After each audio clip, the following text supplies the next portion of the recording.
Hello, hello, hello, world, internet, universe. That was the next thing out of my mouth. That's the next highest thing, right? Okay. I am Jim Silvestri from thoughttosee.com, and I am here in the beautiful Mill Iron Studios in the Chelsea-ish, I don't think this is quite Chelsea, it's a little north of Chelsea, area of Manhattan. But despite the fact that I'm in Manhattan, I am here to talk about Brooklyn. Why? Because the Brooklyn Nightlife Awards are right around the corner. They used to be a big thing that happened before COVID fucked it all up, but now we're coming back, and it's going to be bigger and better than ever. And if I am going to talk about Brooklyn nightlife, I have got to get in touch and touch base with one of the OG bitches of Brooklyn nightlife, of the scene, I think. As people in the country came to learn about what was going on in Brooklyn, they learned about this performer and everything that she's doing.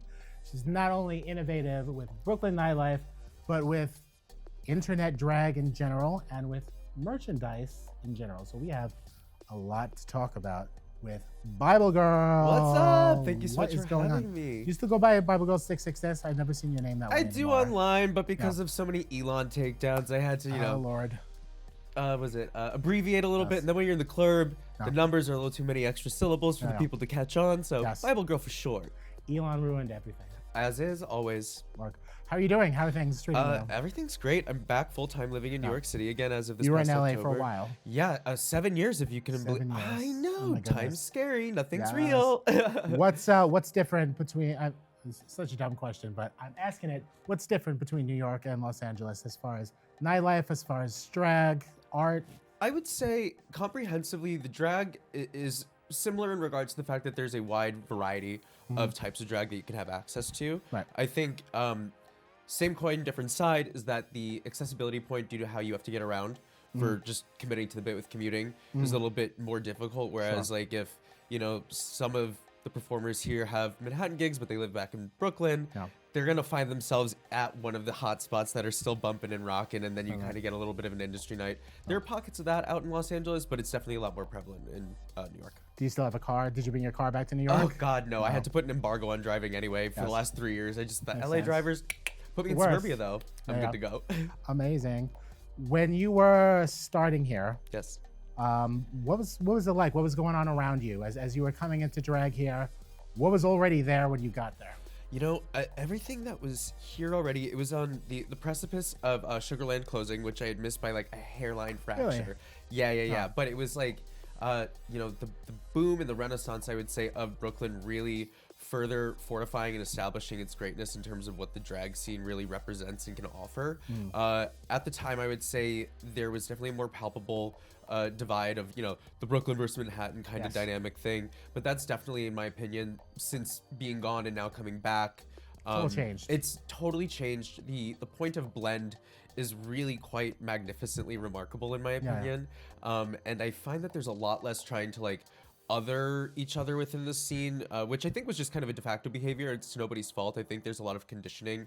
I think especially in a post drag race being mainstream kind of culture, all of us, I would say at some point, not to speak for everybody, but at least from my own experience, there comes a point of conditioning and the comparative and trying to, not trying to, you kind of end up viewing things in a bit more of a competitive light for some Sure. reason, so to speak. That at least that's kind of what my takeaway was on it, and I find that that's really not so much of a thing anymore these days. But yeah, so in my comeuppance, I was with Mocha Light, Thorjik Thor, Daphne Always, Scarlet Envy, the whole fabulous gambit, and a lot of them to this day are still very much prevalent in hoofing it and hitting the bricks, and I think that's definitely a testament to what the scene once offered and still offers to this day, if not on a more magnified scale. Absolutely. What do you think about oversaturation of drag today? Do you think that's a serious issue, or do you think that's like a problem that will fix itself? I think it's to your point in that in the latter, I think that it's something that's going to continuously find its way to iron out its own wrinkles. I personally am a massive proponent of more is more. I think it's just kind of how we apply ourselves and how we integrate and navigate throughout the scene. I think piggybacking off of what I said with the competitive kind of mindset, that for myself I had to really decondition without even realizing that I was looking at things that way. I find that in doing so, the oversaturation point doesn't really afflict me personally. Right. I think if you lead with your best foot forward and yearn to lead with kindness and kind of keep community at the focus in the forefront of everything that you're doing, then I think everything will just kind of find itself falling into place as it's supposed to. Totally. You are someone in the community. You've always been a great performer, but I think you've always had a thing like, you don't have the thing where you're like, I have to perform. But you want to stay in the world and respect the world and the aesthetics and all that. But is performing like a big priority for you nowadays? I would say absolutely. I'm never too good for whatever a booking fee that presents itself is. Right. I always have that itch. If I can get involved with it, I'm always really honestly down with the clown. Yeah. But I'm also respectful of where I fall into the community, and that, you know, whether that comes into privilege that I innately have been born into, and wanting to yield and make sure that I'm not taking up space or sucking the air out of the room, whether it's being on a roster for a show or a guest spot, or just being another body in the room. I think my main focal point is really, it's coming back to community. You know, if I can be able to, with where I can flex my schedule, show up and support, I think that's really a greater focus in general. But, you know, if people need a fill-in or a cover or have guest spots, I'm always really there. My answer is always just like, hit me up, let's go. Excellent. I'm always down with it. I love it.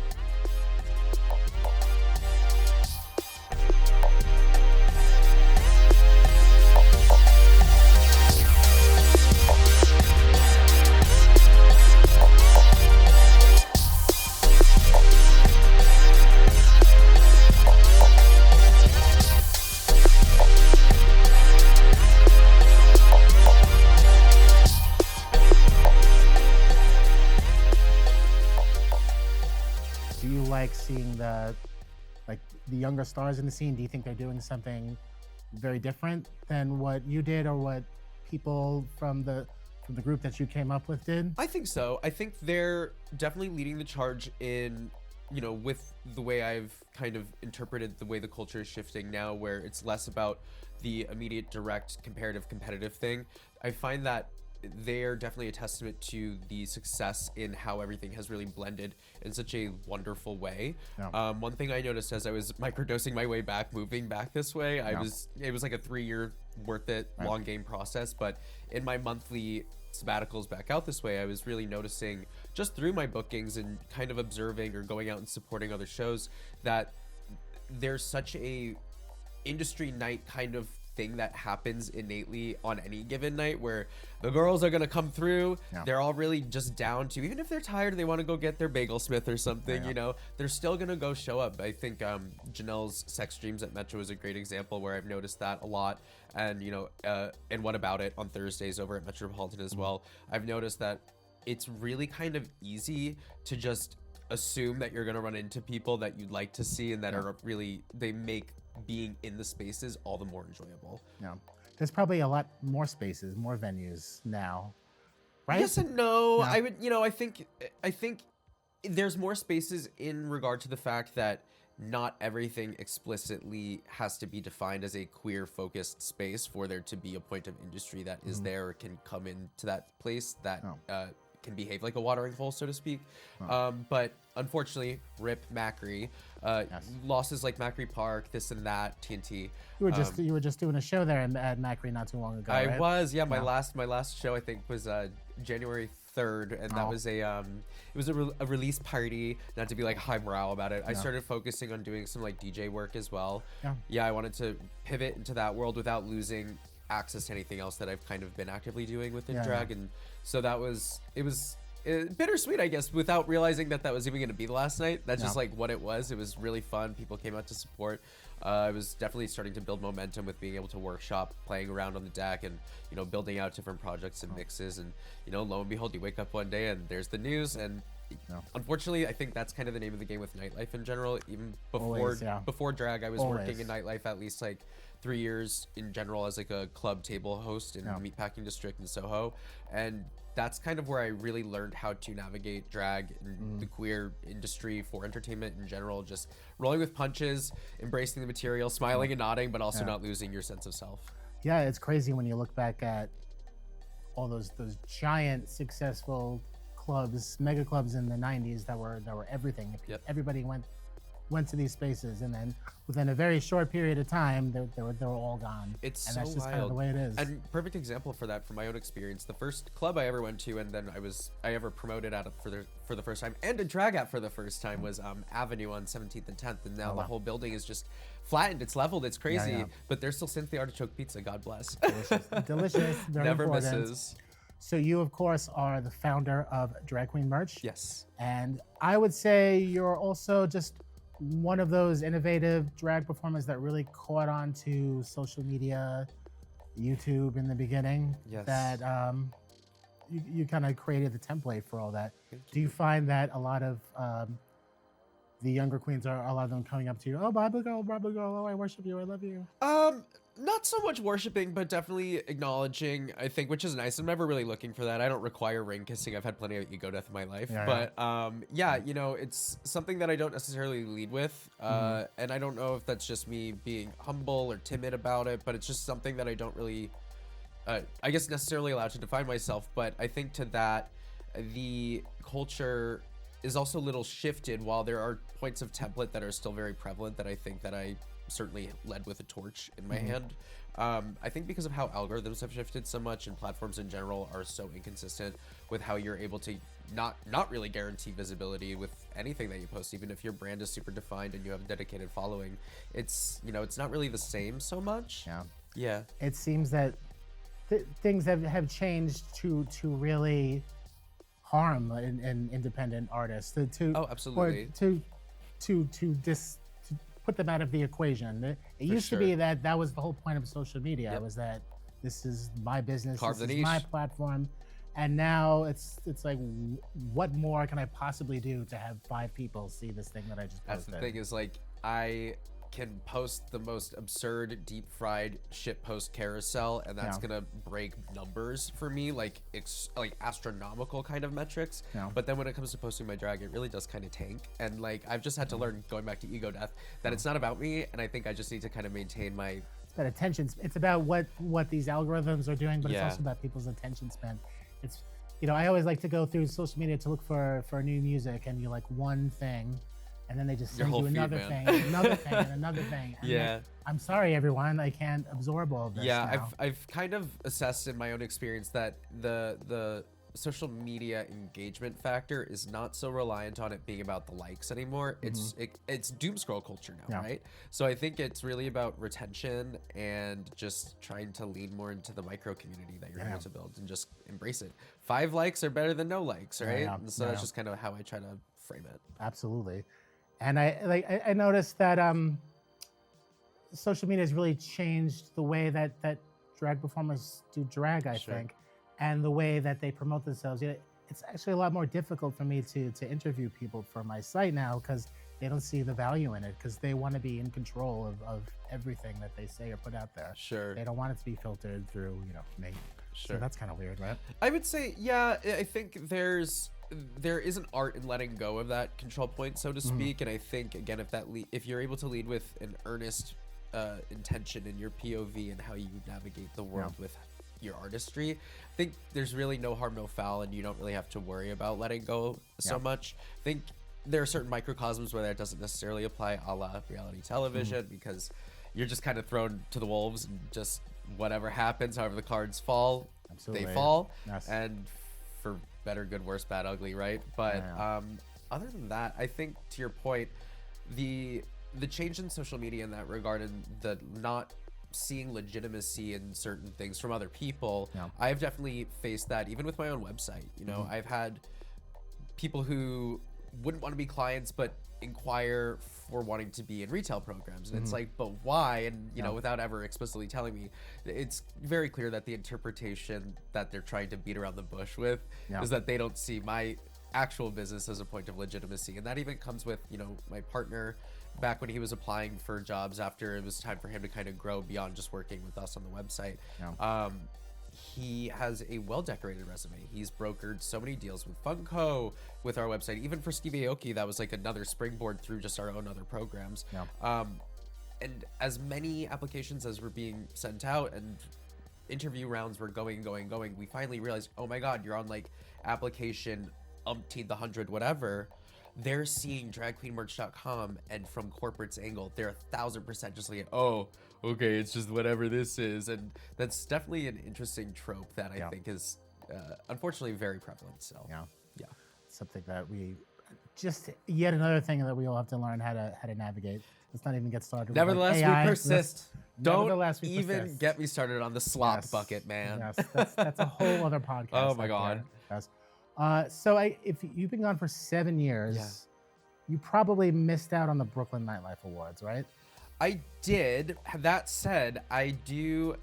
Lore drop. I am the scene kid of 2015 from the BNAs. Excellent. And I actually don't have my brick. Patty Spliff has my brick because I had a Philly booking, and so she's just had it in her person. Well, hey, somebody has it. I have a picture to prove it. Yeah, excellent. So there you go. So you're a brick winner. You weren't even in town. That's brick amazing. is as brick does, baby. Yes. What were so I guess Bushwig was the thing. Yes. Yes. Yes. My first Bushwig that I ever did, I was helping Daphne. Yes. Daphne Always, and she was the opening act. I believe her set was either like 8:30 or 9 a.m. And I was just like a backup support. But that was the first time. That was year 3, I guess, like I just said, I believe. And then the only other time I was involved with performing there was 2016. So I believe that would have been year 5 or 6, if I'm not mistaken. Yeah.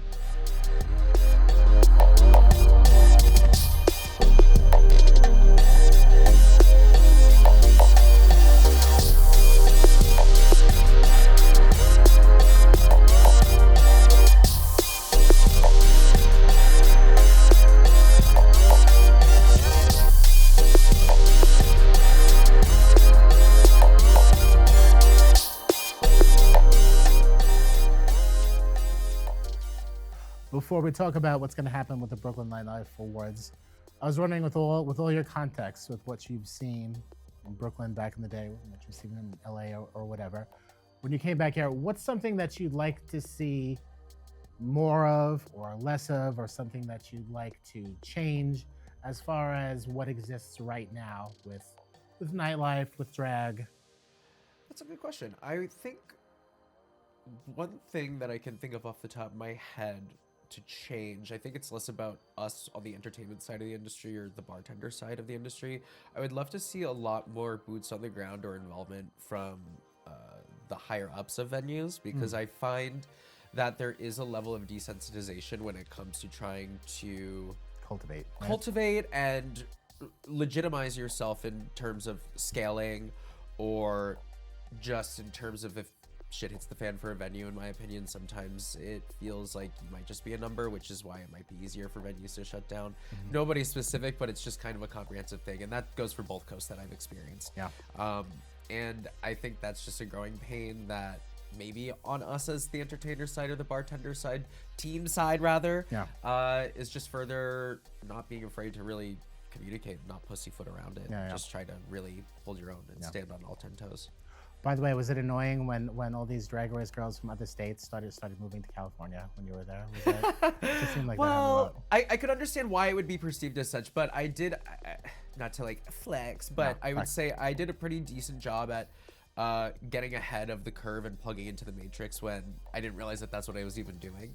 I accomplished a lot and hit a lot of benchmarks that I didn't even think would be necessarily possible, that I think further led to the comfortability and ultimate feeling of necessity to come back this way, because, you know, between homesickness and all of that, I just think the pace of how the scene here goes in general, it wasn't something that I really focused on in terms of people coming out that way. And I was like, they're still gonna ask me to be on the show one way or the other, so knock knock knock. And, you know, if people get on the show otherwise, or that's the aspiration for why they're going out there, or just want to be on the Gold Coast, more power to them. Do they have an award show in LA for night? They do, right?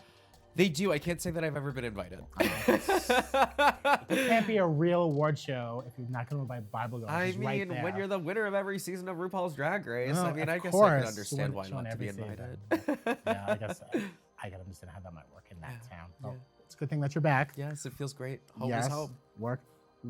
So you're going to be at the Brooklyn Nightlife Awards. What do you hope to see there as far as representation of people, of certain artists, what you want the crowd to be looking like, what you want the crowd to be doing, anything that comes to mind? I walk in the door and I want to see this. Air conditioning. Yes, that's important. That's important. I A lot of think stinky wind movement. bitches. Yeah, we need aluminum deodorant Yes. on tap Yes. and air conditioning. Yes. And I would say, other than that, bodies in the room. I want Bodies in the people to room. show up. I want them to be as excited for any other award show Yeah, that it's they a big feel deal. compelled No. to do. And you know, even though this obviously isn't like Drag Race centric, I would love to see, you know, if locally visiting Rue girls happen to be in town, whatever, or non-local Rue girls or whatever happen to be in town, but have a and they like to honor the scene. I would love to see those bodies in the room as well. I mean, just to, unfortunately, the name of the game is with that, it comes with optic legitimacy. So I think just, you know, more bodies in the room. Let's get everybody's phones out when it's appropriate. Yes. Otherwise, no phones out. Right. Just soaking up the vibes. I think Right, that's what there's I'd going to love be a see lot as well. happening that probably Yeah. shouldn't be filmed. But, It's the Met Gala. yes, exactly. But there will be key things, Yes. key moments. What are some categories that interest you? Pretty much any category like you could think of. I looked at the categories; they're all there. I would say host, like best ability to host, and I'm also just riffing off the top of my head what I would imagine the categories would pertain to. Oh, there's a host. Yes. DJ, flyer designer or something adjacent to that. There's actually visual artists. Visual yes. artist. Okay, and I'm gonna throw a hat in the ring there, or name in the ring rather.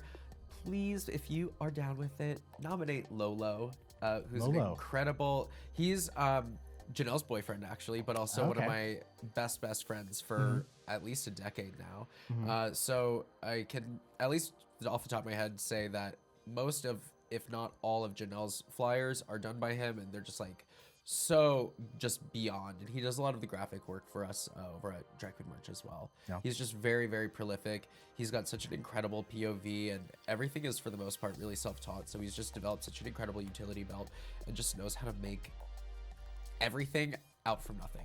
Very cool. Yeah. Very cool. So Yeah. Lolo, maybe you should consider. We're not telling you to. We're not influencing you. A but birdie did tell you, and I'm the bird in question. This one says vote for Lolo. She said it. Yeah, it's true. But I'm probably gonna vote for Lolo too now. Okay. You sold them. That's my impact. What can I Yes. say? Yes. So, Miss Biblegirl, as we get closer and closer to the actual date of the Brooklyn Nightlife Awards, $3 bill. As everybody's getting ready to get their little looks prepared, hide their little drugs, and do whatever they need to do. I have no idea what you're talking No, about. no, neither do I. I just said it. I think I got taken over by a ghost. At that Freud, point. I think maybe. Freud took me over. Yes. What is a message that you might have for the children of Brooklyn Nightlife as they are getting ready to go to this event? What's something that they should be thinking? How should they be behaving? How should they be treating this particular moment? Make friends, not enemies. Yeah. Allow everyone to be your friend until proven otherwise. No. And test your candy. Yes, absolutely. Test the candy, and yes. And I feel like you're someone who you've had your controversies, but I don't feel like I've ever seen you be very shady. with No, someone. I'm an edgelord with a really sound moral compass. Yes. Yeah. That was exactly how I was going to describe you. Thanks. Took the words right out of my mouth. Very good.